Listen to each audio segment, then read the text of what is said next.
This তো। Hello, আজান বলো, দেখা করবা কবে? আজকে 5টার দিক।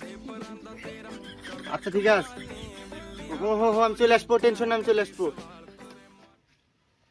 গার্লফ্রেন্ডের সাথে দেখা করতে যাবো। আব্বা কই? 500 টাকা নিয়ে আনতে হবে আব্বার থেকে। যে বাগানে ফুল ফোটে না। ও আব্বা, চলো। আমার তো 500 খান টাকা লাগতো।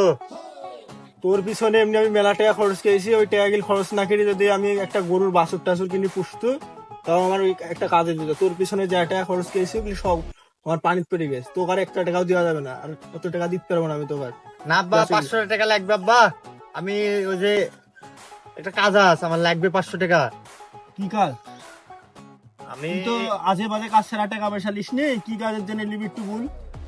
আমি ওই যে ফকিনার বিটি আছে না, ওর সাথে একটু দেখা করতে যাবো। হবে না, টাকা দেওয়া যাবে না তো, তোকে আর এক টাকাও দেবো না আমি। আব্বা, ওর ওর সাথে আমার লাইন হলে তোমারও লাইন করে দেবো আমি। হ্যাঁ? তোমারও লাইন করে দেবো আমি ওর সাথে দেখা। কি লাইন? ওর মায়ের সাথে আমার সেটিং হয়ে গেলে তোমার ওর মায়ের সাথে আমি সেটিং করে দেবো যে। ও এই ব্যাপার, তাহলে তোর আম্মার সাথে দেখা করি, 500 টাকা লাগবে তো। হ্যাঁ। আচ্ছা 1000 টাকা নিলিস, যা তোর আম্মার সাথে দেখা করিস। সত্যি আব্বা? হ্যাঁ, তোর আম্মাকে যা আমার নাম করগা, দেখছেন দিয়ে দিবেনি টাকা সব। আব্বা, আপনি একটু বিলের বাইরে আসেন।